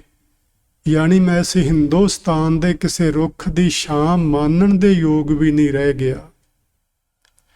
ਕੀਤਾ ਸਾਫ਼ ਮੈਦਾਨ ਤਲਵਾਰ ਫੜ ਕੇ। ਇਹ ਗੁਰੂ ਗੋਬਿੰਦ ਸਿੰਘ ਮਹਾਰਾਜ ਜੀ ਦੀ ਮਿਹਰਬਾਨੀ ਹੈ ਜੇ ਅੱਜ ਹਿੰਦੁਸਤਾਨ ਆਜ਼ਾਦ ਹੈ, ਤੇ ਕੁਝ ਆ ਕਾਰਨ ਨੇ। ਇਸ ਲਈ ਤਾਂ ਅਤੀ ਬਲਬੀਰ ਲਿਖ ਲਓ। ਬਲਬੀਰ ਦਾ ਮਤਲਬ ਹੁੰਦਾ ਵੱਡਾ ਯੋਧਾ, ਜਰਨੈਲ। ਜੇ ਲਿਖਣਾ ਹੀ ਹੈ ਤੇ ਉਸ ਨੂੰ ਵੱਡਾ ਯੋਧਾ ਲਿਖੋ। ਫਿਰ ਯੋਧੇ ਹੁੰਦੇ ਨੇ, ਉਹ ਲੜਾਈਆਂ ਕਰਦੇ ਨੇ, ਕਿਸੇ ਤੇ ਹਮਲੇ ਕਰਦੇ ਨੇ, ਕਿਸੇ ਦਾ ਮਾਲ ਖੋਹਦੇ ਨੇ, ਕਿਸੇ ਨੂੰ ਲੁੱਟਦੇ ਨੇ। ਤਕੜੇ ਲੋਕ ਇਹੋ ਹੀ ਕਰਦੇ ਨੇ ਨਾ ਜੀ। ਅੱਜ ਪੂਰੀ ਦੁਨੀਆ ਵਿੱਚ ਇਹੋ ਹੀ ਤੇ ਹੋ ਰਿਹਾ ਹੈ। ਜਿਹੜਾ ਤਕੜਾ ਉਹ ਮਾੜੇ ਨੂੰ ਲੁੱਟ ਰਿਹਾ ਹੈ, ਖਾ ਰਿਹਾ ਹੈ, ਧਮਕਾ ਰਿਹਾ ਹੈ, ਕਤਲ ਕਰ ਰਿਹਾ ਹੈ। ਪਰ ਕਲਗੀਆਂ ਵਾਲੇ ਏਡੇ ਵੱਡੇ ਬਲਬੀਰ ਹੋਣ ਦੇ ਨਾਤੇ ਕਦੇ ਆਪ ਲੜਾਈ ਨੂੰ ਛੇੜਿਆ ਨਹੀਂ। ਆਪਾਂ ਜ਼ਫਰਨਾਮੇ 'ਚੋਂ ਪੜ੍ਹਿਆ ਸੀ ਕਿ ਗੁਰੂ ਜੀ ਆਖਦੇ ਸਨ, ਲੜਾਈ ਕਰਨਾ ਮੇਰਾ ਕੋਈ ਕੰਮ ਨਹੀਂ ਸੀ, ਨਾ ਕੋਈ ਮੇਰਾ ਮਕਸਦ ਸੀ, ਨਾ ਇਹ ਮੇਰਾ ਕੋਈ ਨਿਸ਼ਾਨਾ ਸੀ। ਮੈਨੂੰ ਤੇ ਇਹਨਾਂ ਲੋਕਾਂ ਨੇ ਮਜਬੂਰ ਕੀਤਾ ਹੈ ਤੇ ਮੈਨੂੰ ਜ਼ੁਲਮ ਦੇ ਖਿਲਾਫ ਕਿਰਪਾਨ ਚੁੱਕ ਕੇ ਮੈਦਾਨੇ ਜੰਗ ਵਿੱਚ ਆਉਣਾ ਪਿਆ। ਕਦੇ ਆਪ ਲੜਾਈ ਨੂੰ ਛੇੜਿਆ ਨਹੀਂ, ਰਾਖਾ ਅਮਨ ਦਾ ਪੀਰ ਗੰਭੀਰ ਲਿਖ ਲਓ। ਉਹ ਤੇ ਅਮਨ ਦਾ ਰਾਖਾ ਸੀ, ਲੜਾਈਆਂ ਲੜੀਆਂ ਅਮਨ ਵਾਸਤੇ, ਸ਼ਾਂਤੀ ਵਾਸਤੇ, ਨਾ ਕਿ ਕੋਈ ਜ਼ਮੀਨ ਤੇ ਕਬਜ਼ਾ ਕਰਨ ਲਈ, ਨਾ ਕਿ ਕੋਈ ਰਾਜ ਭਾਗ ਕਿਸੇ ਦਾ ਖੋਹਣ ਲਈ। ਇਹੋ ਜਿਹੀ ਕੋਈ ਲੜਾਈ ਗੁਰੂ ਗੋਬਿੰਦ ਸਿੰਘ ਮਹਾਰਾਜ ਜੀ ਨੇ ਨਹੀਂ ਲੜੀ। ਸੋ ਇੱਥੋਂ ਤੱਕ ਸੀ ਗਿਆਨੀ ਗੁਰਮੁਖ ਸਿੰਘ ਜੀ ਕੀ ਲਿਖਦੇ ਨੇ। ਤੇ ਅੱਗੇ ਆਪਾਂ ਗੱਲ ਕਰਨੀ ਹੈ ਕਿ ਸੰਗਤ ਨੇ ਪੁੱਛਿਆ, ਗੁਰੂ ਜੀ ਸਾਨੂੰ ਭਵ ਸਾਗਰ ਤੋਂ ਪਾਰ ਹੋ ਜਾਣ ਦਾ ਕੋਈ ਸੁਖਾਲਾ ਜਿਹਾ ਰਸਤਾ ਦੱਸੋ। ਜੀ ਰਸਤੇ ਬਹੁਤ ਸਾਰੇ ਨੇ ਰੱਬ ਤੱਕ ਪਹੁੰਚਣ ਵਾਲੇ, ਬਹੁਤ ਸਾਰੇ ਨੇ। ਗਿਆਨ ਮਾਰਗ ਹੈ, ਯੋਗ ਮਾਰਗ ਹੈ, ਭਗਤੀ ਮਾਰਗ ਹੈ, ਸਹਿਜ ਮਾਰਗ ਹੈ, ਪਤੰਜਲੀ ਦਾ ਕਸ਼ਟ ਯੋਗ ਹੈ, ਬੜਾ ਕੁਝ ਹੈ। ਲੇਕਿਨ ਇੱਕ ਸਹਿਜ ਮਾਰਗ, ਇੱਕ ਰਾਜ ਯੋਗ, ਉਹ ਗੁਰੂ ਗੋਬਿੰਦ ਸਿੰਘ ਮਹਾਰਾਜ ਜੀ ਨੇ ਦੱਸਿਆ ਆਪਾਂ ਨੂੰ ਸਾਰਿਆਂ ਨੂੰ। ਜੇ ਹੋ ਸਕੇ ਤੇ ਇਹਨਾਂ ਪੁਆਇੰਟਸ ਨੂੰ ਯਾਦ ਰੱਖਣਾ। ਗੁਰੂ ਜੀ ਨੇ 5 ਨੁਕਤੇ ਦਿੱਤੇ ਨੇ, 5 ਪੁਆਇੰਟ ਦਿੱਤੇ ਨੇ। ਜੇ ਜਿਨ੍ਹਾਂ ਨੂੰ ਅਪਣਾ ਲਿਆ ਜਾਏ ਤੇ ਫਿਰ ਜ਼ਿੰਦਗੀ ਵਿੱਚ ਹੋਰ ਕੁਝ ਵੀ ਕਰਨ ਦੀ ਲੋੜ ਨਹੀਂ ਰਹਿ ਜਾਂਦੀ। ਤੁਸੀਂ ਭਵ ਸਾਗਰ ਨੂੰ ਪਾਰ ਕਰ ਜਾਂਦੇ ਹੋ। ਪਹਿਲਾ ਨੁਕਤਾ, ਧੰਦਾ ਨਹੀਂ ਕਿਰਤ ਕਰਨੀ। ਸੋ ਇਹ ਪਹਿਲਾ ਨੁਕਤਾ ਹੈ ਜੀ, ਸਾਨੂੰ ਸਭ ਗ੍ਰਸਤੀਆਂ ਨੂੰ, ਸਾਰੀ ਦੁਨੀਆ ਦੇ ਲੋਕਾਂ ਨੂੰ ਮਨਾਂ 'ਚ ਵਸਾ ਲੈਣਾ ਚਾਹੀਦਾ ਹੈ। ਧੰਦਾ ਨਹੀਂ ਕਿਰਤ ਕਰਨੀ। ਕਿਰਤ ਦਾ ਮਤਲਬ ਹੈ ਜੀ ਧਰਮ ਦੀ ਕਿਰਤ ਕਰਨੀ, ਜਿਹਦੇ ਵਿੱਚ ਕੋਈ ਹੇਰਾ ਫੇਰੀ ਨਹੀਂ ਕਰਨੀ, ਜਿਹਦੇ ਵਿੱਚ ਕੋਈ ਠੱਗੀ ਨਹੀਂ ਕਰਨੀ, ਜਿਹਦੇ ਵਿੱਚ ਕੋਈ ਝੂਠ ਨਹੀਂ ਬੋਲਣਾ, ਜਿਹਦੇ ਵਿੱਚ ਕਿਸੇ ਦਾ ਨੁਕਸਾਨ ਨਹੀਂ ਕਰਨਾ। ਧੰਦੇ ਵਿੱਚ ਇਹ ਸਾਰੀਆਂ ਚੀਜ਼ਾਂ ਲੋਕ ਕਹਿੰਦੇ ਨੇ ਕਿ ਚੱਲਦੀਆਂ ਨੇ, ਇਸ ਲਈ ਗੁਰੂ ਜੀ ਨੇ ਆਖਿਆ ਧੰਦਾ ਨਹੀਂ ਕਰਨਾ। ਉਂਝ ਇੱਕ ਵੱਖਰੀ ਗੱਲ ਹੈ ਕਿ ਅੱਜ ਅਸੀਂ ਲੋਕਾਂ ਨੇ ਧਰਮ ਨੂੰ ਵੀ ਇੱਕ ਧੰਦਾ ਬਣਾ ਲਿਆ ਹੋਇਆ ਹੈ। ਮੈਂ ਪਿੱਛੇ ਜੇ ਤੁਹਾਡੇ ਨਾਲ ਗੱਲ ਕਰਦਾ ਸਾਂ, ਇੱਕ ਦਿਨ ਸਾਡੀਆਂ ਅਰਦਾਸਾਂ ਬਿਜ਼ਨਸ ਬਣ ਗਈਆਂ, ਸਾਡੇ ਪਾਠ ਬਿਜ਼ਨਸ ਬਣ ਗਏ, ਸਾਡੇ ਕੀਰਤਨ ਕਥਾ ਬਿਜ਼ਨਸ ਬਣ ਗਿਆ, ਸਾਡੇ ਗੁਰਦੁਆਰੇ, ਮੰਦਰ, ਮਸੀਤਾਂ, ਧਰਮ ਸਥਾਨ ਇਹ ਬਿਜ਼ਨਸ ਦੇ ਸੈਂਟਰ ਬਣ ਕੇ ਰਹਿ ਗਏ ਨੇ। ਇਸ ਤੋਂ ਵੱਧ ਕੁਝ ਵੀ ਨਹੀਂ ਰਹਿ ਗਿਆ ਇੱਥੇ। ਕੋਈ ਵਿਰਲੀਆਂ ਥਾਵਾਂ ਨੇ ਜਿੱਥੇ ਰੱਬ ਦੀ ਗੱਲ ਹੁੰਦੀ ਏ, ਜਿੱਥੇ ਰੱਬ ਨਾਲ ਜੁੜਨ ਦੀ ਤਾਕੀਦ ਹੁੰਦੀ ਏ, ਜਿੱਥੇ ਇੱਕ ਚੰਗੇ ਇਨਸਾਨ ਬਣਨ ਦੀ ਗੱਲ ਕੀਤੀ ਜਾਂਦੀ ਏ। ਉਹ ਬਹੁਤ ਵਿਰਲੀਆਂ ਥਾਵਾਂ ਨੇ ਜੀ, ਉਹ ਬਹੁਤੀਆਂ ਨਹੀਂ ਹਨ। ਬਾਕੀ ਸਭ ਬਿਜ਼ਨਸ ਦੇ ਥਾਂ ਬਣ ਗਏ ਨੇ। ਮਾਫ ਕਰਨਾ ਮੈਨੂੰ ਜੇ ਤੁਹਾਨੂੰ ਇਹ ਗੱਲ ਚੰਗੀ ਨਾ ਲੱਗੇ, ਪਰ ਸੱਚਾਈ ਇਹ ਹੋਈ ਏ। ਪਹਿਲੀ ਗੱਲ ਆਖਿਆ ਸੀ, ਗੁਰੂ ਨਾਨਕ ਸਾਹਿਬ ਨੇ ਫਰਮਾਇਆ ਸੀ, ਘਾਲ ਖਾਏ ਕਿਛ ਹੱਥੋਂ ਦੇ, ਨਾਨਕ ਰਾਹ ਪਛਾਣੇ ਸੇ। ਰੱਬੀ ਰਸਤੇ ਨੂੰ ਉਹ ਲੋਕ ਪਹਿਚਾਣ ਸਕਦੇ ਨੇ ਜਿਹੜੇ ਆਪਣੀ ਕਿਰਤ ਧਰਮ ਦੀ ਕਰਦੇ ਨੇ ਤੇ ਫਿਰ ਉਸ ਕਿਰਤ ਦੇ ਵਿੱਚੋਂ ਕਿਸੇ ਨੂੰ ਕੁਛ ਲੋੜਵੰਦ ਦੀ ਸਹਾਇਤਾ ਕਰਦੇ ਨੇ। ਸੋ ਗੁਰੂ ਗੋਬਿੰਦ ਸਿੰਘ ਮਹਾਰਾਜ ਜੀ ਨੇ ਪਹਿਲਾ ਨੁਕਤਾ ਸਾਨੂੰ ਸਮਝਾਇਆ, ਕਿਰਤ ਕਰਨੀ, ਧੰਦਾ ਨਹੀਂ ਕਰਨਾ ਜੀ। ਦੂਸਰਾ ਬਚਨ ਸੀ ਮਨ ਸੀਤਲ ਰੱਖਣਾ। ਅਸੀਂ ਜਦੋਂ ਦੁਨੀਆ ਵਿੱਚ ਵਿਚਰਦੇ ਹਾਂ, ਸਾਨੂੰ ਬਹੁਤ ਲੋਕ ਮਿਲਦੇ ਨੇ ਜਿਹੜੇ ਸਾਨੂੰ ਸਾਡੇ ਅੰਤਸ਼ਕਰਨ ਨੂੰ ਤਪਾ ਦਿੰਦੇ ਨੇ, ਗੁੱਸੇ ਵਾਲੀਆਂ ਗੱਲਾਂ ਕਰਕੇ ਜਾਂ ਹੋਰ ਕਈ ਪ੍ਰਕਾਰ ਦੀਆਂ ਗੱਲਾਂ ਸਾਡੇ ਕੰਨਾਂ ਵਿੱਚ ਪੈਂਦੀਆਂ ਨੇ। ਕੋਈ ਹਉਮੈ ਨਾਲ ਬੋਲਦਾ ਹੈ, ਕੋਈ ਸਾਡੀ ਬੇਅਦਬੀ ਵਿੱਚ, ਸਤਿਕਾਰ ਵਿੱਚ ਮਾੜੇ ਸ਼ਬਦ ਬੋਲਦਾ ਹੈ। ਉਹ ਸਾਰੀਆਂ ਚੀਜ਼ਾਂ ਸਾਡੇ ਅੰਦਰ ਨੂੰ ਤਪਾ ਦਿੰਦੀਆਂ ਨੇ। ਗੁਰੂ ਜੀ ਨੇ ਆਖਿਆ ਸੀ ਮਨ ਸ਼ਾਂਤ ਰੱਖਣਾ। ਤੁਹਾਨੂੰ ਕੋਈ ਵੀ ਕੁਝ ਆਖੇ, ਆਪਾਂ ਨਵੇਂ ਸਾਲ ਵਾਲੇ ਦਿਨ ਇਹ ਗੱਲ ਕੀਤੀ ਸੀ ਕਿ ਇੱਕ ਹੱਦ ਹੁੰਦੀ ਏ, ਉਸ ਹੱਦ ਤੋਂ ਪਹਿਲਾਂ ਗਰਮ ਨਹੀਂ ਹੋਣਾ। ਪਾਣੀ ਉਬਲਦਾ ਜ਼ਰੂਰ ਏ, ਲੇਕਿਨ ਉਹ 100 ਡਿਗਰੀ ਤੋਂ ਪਹਿਲਾਂ ਨਹੀਂ ਉਬਲਦਾ। ਜਦੋਂ ਉਹਨੂੰ ਹੀਟ ਦੇ ਦਿਓ 100 ਡਿਗਰੀ ਤੱਕ ਤੇ ਫਿਰ ਉਹ ਉਬਲ ਜਾਂਦਾ ਹੈ। ਬਸ ਇਹ ਗੱਲ ਚੇਤੇ ਰੱਖਣੀ ਹੈ ਕਿ ਕਿਸੇ ਹੱਦ ਤੱਕ ਉਬਾਲਾ ਨਹੀਂ ਖਾਣਾ, ਸ਼ਾਂਤ ਰਹਿਣਾ ਹੈ, ਕਿਸੇ ਦੀ ਵਧੀਕੀ ਨੂੰ ਸਹਿਣ ਕਰਨਾ ਹੈ, ਮਨ ਸੀਤਲ ਰੱਖਣਾ। ਗੁਰਬਾਣੀ ਵਿੱਚ ਲਿਖੇ ਨੇ ਬਚਨ, ਛਾਤੀ ਸੀਤਲ ਮਨ ਸੁਖੀ, ਛੰਤ ਗੋਬਿੰਦ ਗੁਣ ਗਾਏ। ਵਾਹਿਗੁਰੂ ਜੀ ਦੇ ਗੁਣ ਗਾਇਨ ਕਰਨ ਨਾਲ, ਉਹਦੇ ਨਾਮ ਦਾ ਸਿਮਰਨ ਕਰਨ ਦੇ ਨਾਲ ਸਾਡਾ ਮਨ ਸ਼ਾਂਤ ਰਹਿੰਦਾ ਹੈ, ਮਨ ਨੂੰ ਸੁੱਖ ਮਿਲਦਾ ਹੈ। ਸੋ ਜੀ ਦੂਜਾ ਨੁਕਤਾ ਹੈ, ਐਵੇਂ ਹੀ ਨਹੀਂ ਤਪਦੇ ਫਿਰਨਾ, ਐਵੇਂ ਨਹੀਂ ਲੋਕਾਂ ਨਾਲ ਆਡੇ ਲਾਈ ਫਿਰਨੇ, ਸਗੋਂ ਆਪਣੇ ਮਨ ਨੂੰ ਸ਼ਾਂਤ ਰੱਖਣਾ, ਕਿਸੇ ਦੀ ਵਧੀਕੀ ਨੂੰ ਸਹਿਣ ਕਰਨਾ। ਤੀਸਰਾ ਨੁਕਤਾ ਹੈ ਹਉਮੈ ਦਾ ਪਰਦਾ ਹਟਾਉਣਾ। ਇਹ ਜੀ ਸਾਡੇ ਅੰਦਰ ਤੇ ਪਰਮਾਤਮਾ ਦੇ ਦਰਮਿਆਨ ਇੱਕ ਬਹੁਤ ਬਾਰੀਕ ਜਿਹਾ ਪਰਦਾ ਏ, ਕੋਈ ਵੱਡੀ ਦੀਵਾਰ ਨਹੀਂ ਖੜੀ ਹੋਈ। ਇਹ ਗੁਰੂ ਗੋਬਿੰਦ ਸਿੰਘ ਮਹਾਰਾਜ ਸਾਨੂੰ ਸਮਝਾ ਰਹੇ ਨੇ, ਮੈਂ ਨਹੀਂ। ਗੁਰੂ ਜੀ ਆਖਦੇ ਨੇ ਹਉਮੈ ਦੇ ਪਰਦੇ ਨੂੰ ਹਟਾਓ। ਹਉਮੈ ਜਾਈ ਤਾਂ ਕੰਤ ਸਮਾਈ। ਜੇ ਕੋਈ ਮਨੁੱਖ ਚਾਹੁੰਦਾ ਹੈ ਕਿ ਮੈਂ ਰੱਬ ਜੀ ਵਿੱਚ ਲੀਨ ਹੋ ਜਾਵਾਂ, ਤੇ ਜਿੰਨਾ ਚਿਰ ਉਹਦੇ ਅੰਦਰ ਇਹ ਹਉਮੈ ਦਾ ਬੜਾ ਸੂਖਸ਼ਮ ਜਿਹਾ ਪਰਦਾ ਬਣਿਆ ਰਹੇਗਾ, ਉਹਨਾਂ ਚਿਰ ਉਹ ਰੱਬ ਜੀ ਦੇ ਵਿੱਚ ਲੀਨ ਨਹੀਂ ਹੋ ਪਾਏਗਾ।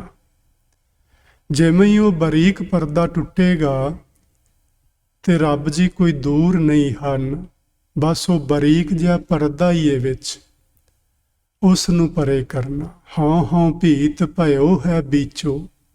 ਸਾਡੇ ਤੇ ਪਰਮਾਤਮਾ ਦੇ ਵਿਚਕਾਰ ਬਸ ਹਉਮੈ ਦੀ ਹੀ ਦੀਵਾਰ ਹੈ, ਹੋਰ ਕੋਈ ਦੀਵਾਰ ਨਹੀਂ। ਉਸ ਨੂੰ ਹਟਾਉਣਾ ਇਹ ਤੀਸਰਾ ਨੁਕਤਾ ਸੀ। ਤੇ ਚੌਥਾ ਨੁਕਤਾ ਹੈ ਰਾਮ ਕਹੋ ਚਿੱਤ ਲਾਏ।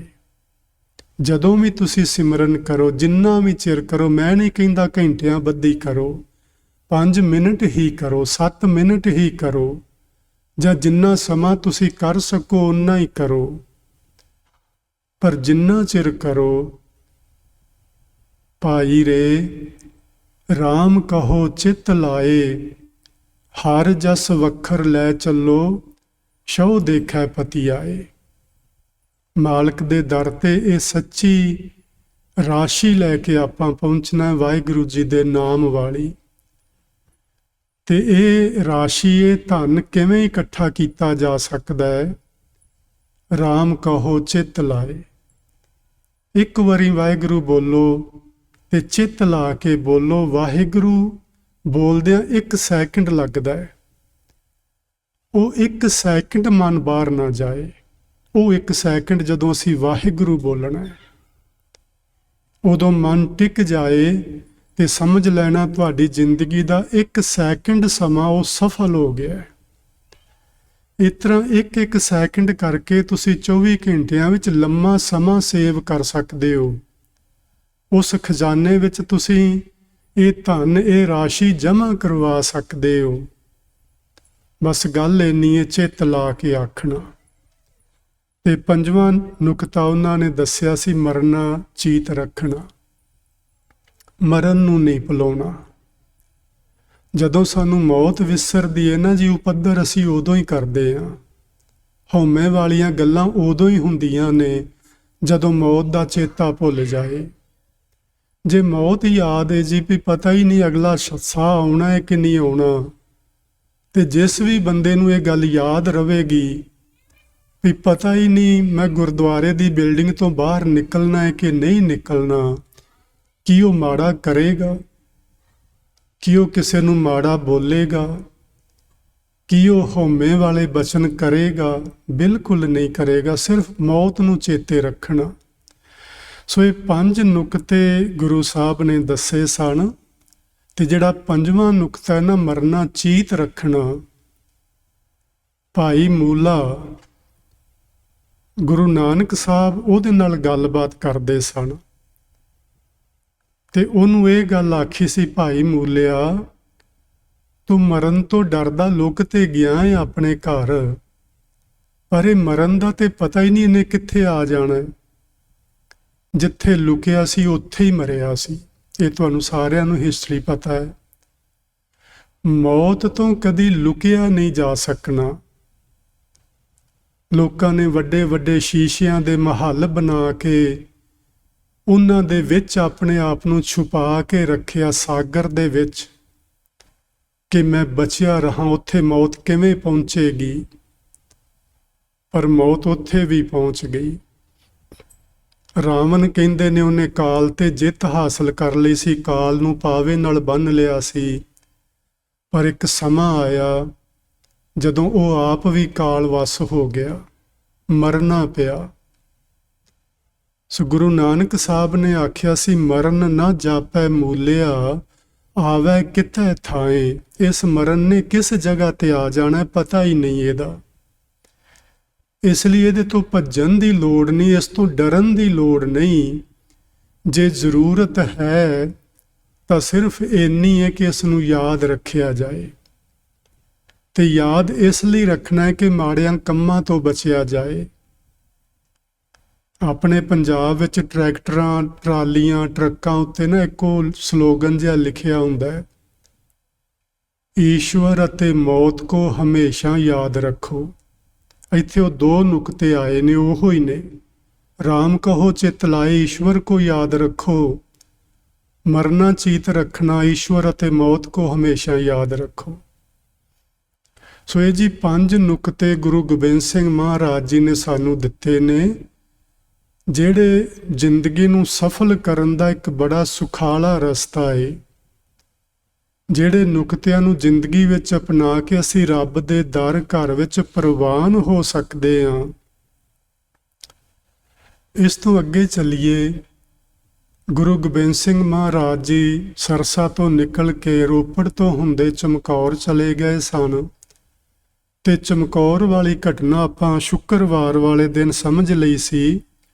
ਉੱਥੋਂ ਦੀ ਇੱਕ ਗੱਲ ਮੈਂ ਕਹਿ ਕੇ ਅੱਗੇ ਵਧਦਾ ਹਾਂ, 5 ਕੁ ਮਿੰਟ ਸਮਾਂ ਜੇ ਬਾਕੀ ਏ। ਅੱਲਾ ਯਾਰ ਖਾਂ ਜੋਗੀ ਲਿਖਦਾ ਇੱਕ ਗੱਲ, ਬਸ ਏਕ ਹਿੰਦ ਮੈਂ ਤੀਰਥ ਹੈ। ਵੇਖੋ ਆਪਣੇ ਆਪਣੇ ਵਿਚਾਰ ਨੇ। ਸਿੱਖਾਂ ਦੇ ਵੀ ਬਹੁਤ ਸਾਰੇ ਤੀਰਥ ਨੇ, ਪੰਜਾਬ ਵਿੱਚ ਹੀ ਨਹੀਂ, ਯੂਪੀ ਵਿੱਚ, ਉੱਤਰਾਖੰਡ ਵਿੱਚ, ਬਿਹਾਰ ਵਿੱਚ, ਮਹਾਰਾਸ਼ਟਰ ਵਿੱਚ, ਦੂਰ ਦੁਰੇਡਿਆਂ ਤੱਕ ਬੜੇ ਤੀਰਥ ਸਥਾਨ ਨੇ ਜਿੱਥੇ ਜਾ ਕੇ ਸਿੱਖ ਲੋਕ ਇਸ਼ਨਾਨ ਕਰਦੇ ਨੇ।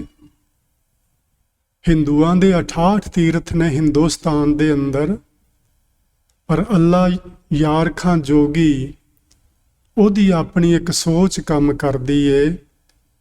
ਉਹ ਕਹਿੰਦਾ ਬਸ ਇੱਕੋ ਹੀ ਤੀਰਥ ਹੈ ਹਿੰਦੁਸਤਾਨ ਵਿੱਚ, ਨਾ ਸਿੱਖਾਂ ਦੇ ਇੰਨੇ ਤੀਰਥ ਨਾ ਹਿੰਦੂਆਂ ਦੇ ਇੰਨੇ ਤੀਰਥ, ਬਸ ਇੱਕੋ ਇੱਕ ਤੀਰਥ ਹੈ। ਬਸ ਏਕ हिंद में तीर्थ है यात्रा के लिए, कटाए बाप ने बच्चे जहां खुदा के लिए। जिथे गुरु गोबिंद सिंह महाराज जी ने अपने हथीं अपने फरजंदा नूं सजा के तोरिया सी मैदाने जंग विच लड़न वास्ते, और जदों शहीद होए सन उन्हां ने ममटी तो दशरथ वांगू छाल नहीं सी मारी, सगों जयकारे बुलाए सन, चढ़दी कला विच रहे सन। सो जदों भी किते तुहानू पंजाब जाण दा मौका मिले, चमकौर साहब जरूर जाना।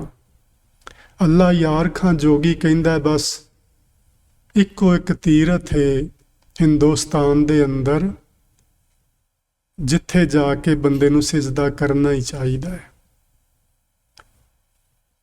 ਮੈਨੂੰ ਇੱਕ ਬਜ਼ੁਰਗ ਨੇ ਦੱਸਿਆ ਸੀ ਜੀ, ਉਹਨਾਂ ਨੇ ਉਹ ਪੁਰਾਣੀ ਹਵੇਲੀ ਵੇਖੀ, ਉਹ ਘਰ ਵੇਖਿਆ ਸੀ, ਉਹ ਮਕਾਨ ਵੇਖਿਆ ਸੀ ਜਿਹਦੀ ਛੱਤ ਉੱਤੇ ਗੁਰੂ ਗੋਬਿੰਦ ਸਿੰਘ ਮਹਾਰਾਜ ਚੜ੍ਹੇ ਸਨ।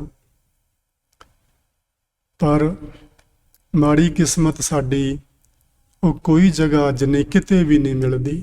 ਸਭ ਢਾਹ ਢੇਰੀ ਕਰ ਦਿੱਤੀਆਂ ਆਪਾਂ ਲੋਕਾਂ ਨੇ ਸੇਵਾ ਦੇ ਨਾਂ ਹੇਠਾਂ। ਵੱਡੀਆਂ ਵੱਡੀਆਂ ਬਿਲਡਿੰਗਾਂ ਪੱਥਰ ਦੀਆਂ ਬਣਾਤੀਆਂ। ਉਹ ਭਾਈ ਤੁਸੀਂ ਬਣਾ ਲੈਂਦੇ ਯਾਰ, ਪਰਾਂ ਬਣ ਜਾਂਦੀ ਬਿਲਡਿੰਗ ਤੇ ਕੀ ਫਰਕ ਪੈਣਾ ਸੀ। ਉਸ ਹਵੇਲੀ ਨੂੰ ਉਸੇ ਤਰ੍ਹਾਂ ਹੀ ਸੰਭਾਲਣਾ ਚਾਹੀਦਾ ਸੀ ਜਿਸ ਤਰ੍ਹਾਂ ਉਹ ਸੀ। ਇਹ ਗੁਰਦੁਆਰਾ 4 ਕਦਮ ਪਾਸੇ ਬਣ ਸਕਦਾ ਸੀ, ਕੋਈ ਫਰਕ ਨਹੀਂ ਸੀ ਪੈਣਾ। ਉਹ ਹਵੇਲੀ ਤੋੜਤੀ, ਉਹ ਕਮਰੇ ਢਾਤੇ ਤੇ ਉੱਥੇ ਹੁਣ ਉਹ ਫੀਲਿੰਗਸ ਆਉਂਦੀਆਂ ਹੀ ਨਹੀਂ ਹਨ ਕਿ ਆ ਕੱਚੀ ਗੜੀ ਸੀ ਜਿੱਥੇ ਗੁਰੂ ਗੋਬਿੰਦ ਸਿੰਘ ਮਹਾਰਾਜ ਜੀ ਆਪਣੇ ਸਾਥੀਆਂ ਸਮੇਤ ਇੱਥੇ ਇੱਕ ਰਾਤ ਗੁਜ਼ਾਰੀ ਸੀ ਤੇ ਅਗਲੇ ਦਿਨ ਇੱਥੇ ਉਹਨਾਂ ਦੇ 39 ਜਾਨ ਤੋਂ ਪਿਆਰੇ ਸਿੰਘ ਸ਼ਹੀਦ ਹੋਏ ਸਨ, ਜਿਨ੍ਹਾਂ ਵਿੱਚ 2 ਸਾਹਿਬਜ਼ਾਦੇ ਤੇ 3 ਪਿਆਰੇ ਵੀ ਸਨ। ਕਾਸ਼ ਸਿੱਖ ਕੌਮ ਨੂੰ ਕਿਤੇ ਸਮਝ ਆ ਜੇ, ਅਜੇ ਵੀ ਜਿਹੜੇ ਸਥਾਨ ਪੁਰਾਣੇ ਨੇ ਉਹਨਾਂ ਨੂੰ ਉਸੇ ਤਰ੍ਹਾਂ ਸੰਭਾਲ ਕੇ ਰੱਖਿਆ ਜਾਣਾ ਚਾਹੀਦਾ ਹੈ, ਉਹਨਾਂ ਨੂੰ ਕਦੇ ਤੋੜ ਭੰਨ ਨਹੀਂ ਕਰਨੀ ਚਾਹੀਦੀ। ਠੀਕ ਹੈ, ਗੁਰਦੁਆਰਾ ਬਣਾਓ, ਖੁਸ਼ੀ ਨਾਲ ਬਣਾਓ, ਥੋੜਾ ਜਿਹਾ ਆਸੇ ਪਾਸੇ ਬਣਾ ਲਓ, ਕੋਈ ਫਰਕ ਨਹੀਂ ਪੈਂਦਾ।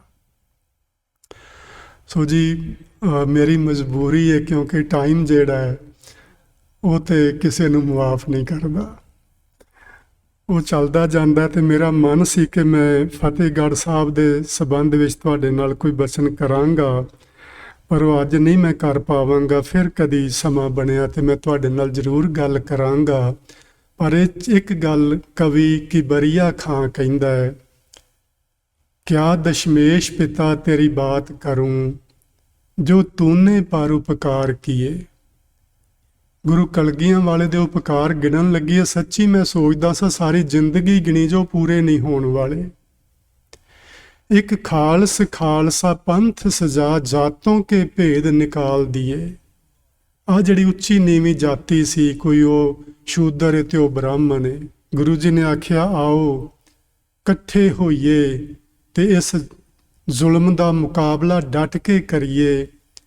ਜੇ ਆਪਾਂ ਇਹਨਾਂ ਵੰਡੀਆਂ ਵਿੱਚ ਹੀ ਰਹੇ ਪਏ ਹੋਏ ਤੇ ਅਸੀਂ ਇਸ ਜ਼ੁਲਮ ਦਾ ਮੁਕਾਬਲਾ ਕਦੇ ਨਹੀਂ ਕਰ ਪਾਵਾਂਗੇ। ਤੇ ਫਿਰ ਆਪਾਂ ਹਿੰਦੁਸਤਾਨ ਦੀ ਧਰਤੀ ਉੱਤੇ ਗੁਲਾਮੀ ਦੀ ਹਵਾ ਵਿੱਚ ਹੀ ਮਰਾਂਗੇ, ਆਜ਼ਾਦੀ ਦੀ ਹਵਾ ਵਿੱਚ ਕਦੀ ਆਪਾਂ ਸਾਹ ਨਹੀਂ ਲੈ ਸਕਾਂਗੇ। ਇਸ ਤੇਗ ਕੇ ਬੇਟੇ ਤੇਗ ਪਕੜ, ਗੁਰੂ ਤੇਗ ਬਹਾਦਰ ਸਾਹਿਬ ਮਹਾਰਾਜ ਦੇ ਸਾਹਿਬਜ਼ਾਦੇ ਗੁਰੂ ਗੋਬਿੰਦ ਸਿੰਘ ਜੀ ਨੇ ਇਸ ਤੇਗ ਕੇ ਬੇਟੇ तेग पकड़ दुखियों के काट जंजाल दिए, उस मुल्को वतन की खिदमत में कहीं बाप दिया कहीं लाल दिए। ਅੱਜ ਜੀ ਮੈਂ ਕੱਲ ਪਰਸੋਂ ਇੱਕ ਜ਼ਫਰਨਾਮੇ ਦੇ ਸੰਬੰਧ ਵਿੱਚ ਪੜ੍ਹਦਾ ਸਾਂ ਤੇ ਕਿਸੇ ਸੱਜਣ ਨੇ ਲਿਖਿਆ ਕਿ ਗੁਰੂ ਗੋਬਿੰਦ ਸਿੰਘ ਮਹਾਰਾਜ ਜੀ ਦੇ ਨਾਲ ਇਤਿਹਾਸਕਾਰਾਂ ਨੇ ਇਨਸਾਫ ਨਹੀਂ ਕੀਤਾ। ਗੱਲ ਉਹ ਸੱਚੀ ਹੈ, ਪਰ ਗੁਰੂ ਗੋਬਿੰਦ ਸਿੰਘ ਮਹਾਰਾਜ ਕਿਸੇ ਦੇ ਇਨਸਾਫ ਦੇ ਮੁਤਾਜ ਨਹੀਂ ਹਨ। ਉਹ ਆਪਣੀ ਮਿਸਾਲ ਆਪ ਹਨ। ਅੱਜ ਨਹੀਂ ਕੱਲ, ਕੱਲ ਨਹੀਂ ਪਰਸੋਂ, ਸਦੀਆਂ ਬਾਅਦ ਗੁਰੂ ਗੋਬਿੰਦ ਸਿੰਘ ਦੇ ਵਾਸਤੇ ਲੋਕਾਂ ਦੇ ਨੈਣ ਜ਼ਮੀਨ ਤੇ ਵਿਛਣਗੇ, ਹਿੰਦੁਸਤਾਨੀਆਂ ਦੇ ਖਾਸ ਕਰਕੇ। ਸੱਚ ਜਾਣਿਓ, ਜੇ ਗੁਰੂ ਗੋਬਿੰਦ ਸਿੰਘ ਮਹਾਰਾਜ ਆਪਣੇ ਮੁਲਕ ਲਈ, ਆਪਣੇ ਵਤਨ ਲਈ, ਆਪਣੇ ਪਿਤਾ, ਆਪਣੇ ਸਾਹਿਬਜ਼ਾਦੇ ਸ਼ਹੀਦ ਨਾ ਕਰਵਾਉਂਦੇ ਤੇ ਮੁਗਲ ਰਾਜ ਦੀਆਂ ਜੜ੍ਹਾਂ ਉੱਥੇ ਪੱਕੀਆਂ ਲੱਗੀਆਂ ਹੋਈਆਂ ਸਨ, ਉਹਨਾਂ ਨੂੰ ਕੋਈ ਉਖਾੜ ਨਹੀਂ ਸੀ ਸਕਦਾ। ਵੱਡੇ ਵੱਡੇ ਰਾਜਪੂਤ ਰਾਜੇ ਆਪਣੀਆਂ ਧੀਆਂ ਦੇ ਡੋਲੇ ਦਿੰਦੇ ਰਹੇ, ਔਰੰਗਜ਼ੇਬ ਨੂੰ, ਸ਼ਾਹਜਹਾਨ ਨੂੰ, ਬੀਰ ਨੂੰ, ਅਕਬਰ ਨੂੰ। ਪਰ ਇੱਕ ਗੁਰੂ ਗੋਬਿੰਦ ਸਿੰਘ ਐਸੇ ਉੱਠੇ ਯੋਧੇ ਮਹਾਪੁਰਸ਼ ਜਿਨ੍ਹਾਂ ਨੇ ਹੱਥ ਵਿੱਚ ਖੰਡਾ ਫੜ ਕੇ ਇਹ ਗੱਲ ਆਖੀ ਕਿ ਜੇ ਜਿਉਣਾ ਹੈ ਤੇ ਇੱਜ਼ਤ ਨਾਲ ਜਿਉਣਾ ਹੈ, ਮਰਨਾ ਹੈ ਤੇ ਇੱਜ਼ਤ ਨਾਲ ਮਰਨਾ ਹੈ। ਆਪਣੀਆਂ ਧੀਆਂ ਭੈਣਾਂ ਦੇ ਇਹਨਾਂ ਮੁਗਲਾਂ ਨੂੰ ਡੋਲੇ ਦੇ ਕੇ ਅਸੀਂ ਨਹੀਂ ਜਿਉਣਾ। ਉਸ ਮੁਲਕੋ ਵਤਨ ਕੀ ਖਿਦਮਤ में ਕਈ ਬਾਪ ਦਿਆ ਕਈ ਲਾਲ ਦੀਏ। ਅੱਜ ਤੁਸੀਂ ਇੰਨੇ ਕੁ ਬਚਨ ਪ੍ਰਵਾਨ ਕਰਨਾ ਜੀ। ਬੇਅੰਤ ਪ੍ਰਕਾਰ ਦੀਆਂ ਹੋਈਆਂ ਭੁੱਲਾਂ ਦੀ ਖਿਮਾ ਬਖਸ਼ਿਸ਼ ਕਰਨਾ। ਪਿਆਰ ਨਾਲ ਆਖੋ ਜੀ, ਵਾਹਿਗੁਰੂ ਜੀ ਕਾ ਖਾਲਸਾ, ਵਾਹਿਗੁਰੂ ਜੀ ਕੀ ਫਤਿਹ।